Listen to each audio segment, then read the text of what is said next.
Saudara-saudaraku yang terkasih, selamat berjumpa di Renungan Harian di channel Katolik kita.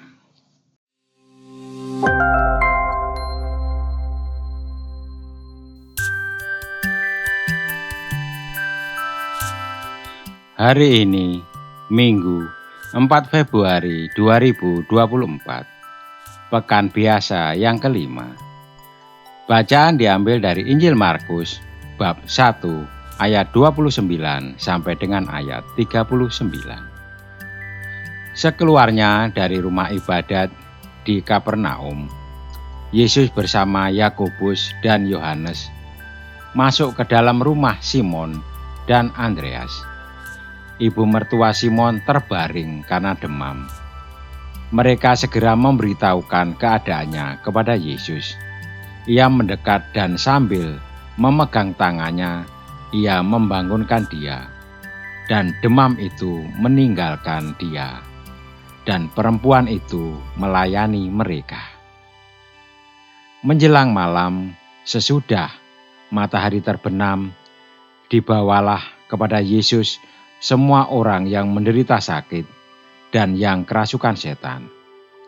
Seluruh penduduk kota itu pun berkerumun di depan pintu. Ia menyembuhkan banyak orang yang menderita bermacam-macam penyakit dan mengusir banyak setan. Ia tidak memperbolehkan setan-setan itu berbicara, sebab mereka mengenal dia. Pagi-pagi benar, waktu hari masih gelap, ia bangun dan pergi keluar. Ia pergi ke tempat yang terpencil dan berdoa di sana. Simon dan kawan-kawannya mencari-cari dia. Ketika mereka menemukannya, mereka berkata kepadanya, "Semua orang mencari engkau."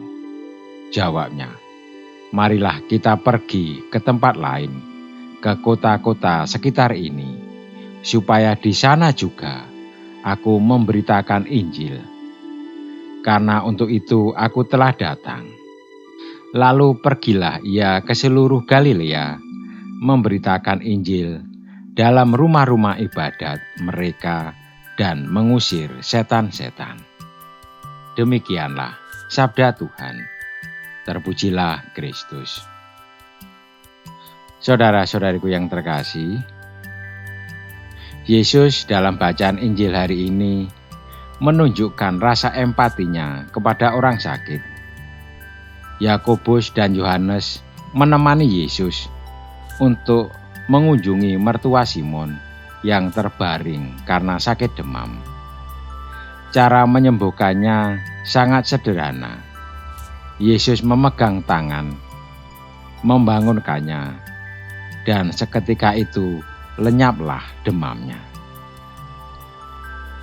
Sebagai ucapan syukur, mertua Simon yang sudah sembuh itu melayani Yesus dan para muridnya. Yesus juga merajut empati dengan begitu banyak orang sakit dan yang kerasukan setan untuk disembuhkannya. Yesus juga bersyukur kepada Bapa melalui doa setelah menyembuhkan orang-orang sakit dan mereka yang kerasukan setan. Dia tetap semangat untuk berkeliling dan berbuat baik dengan mewartakan Injil. Santo Paulus merajut empati dengan jemaat di Korintus. Ia tetap tekun dalam mewartakan Injil. Semangat misionernya terungkap dalam perkataannya. "Jika aku memberitakan Injil, aku tidak mempunyai alasan untuk memegahkan diri. Sebab itu merupakan keharusan bagiku. Celakalah aku jika aku tidak memberitakan Injil." Paulus berkomitmen untuk mewartakan Injil sampai tuntas dan dalam situasi apapun. Ia berkata, "Semuanya ini aku lakukan karena Injil, supaya aku mendapat bagian di dalamnya." Ayub dalam bacaan pertama adalah sosok seorang yang menderita. Ia mengharapkan kasih karunia dari Tuhan kepadanya. Pengalaman penderitaan yang dialaminya membuat dia semakin berusaha untuk menata rasa empatinya, karena sudah banyak orang yang lebih dahulu berempati.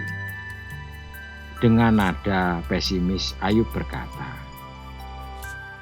"Hari-hariku berlalu lebih cepat daripada buntalan tenun dan berakhir tanpa harapan. Ingatlah bahwa hidupku hanya hembusan napas. Mataku tidak akan lagi melihat yang baik."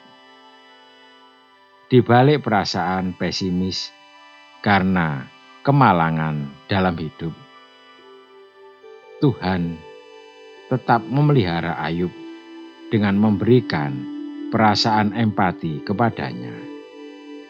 Pada akhirnya, Ayub merasakan kebahagiaan yang jauh lebih dari apa yang sudah dialaminya.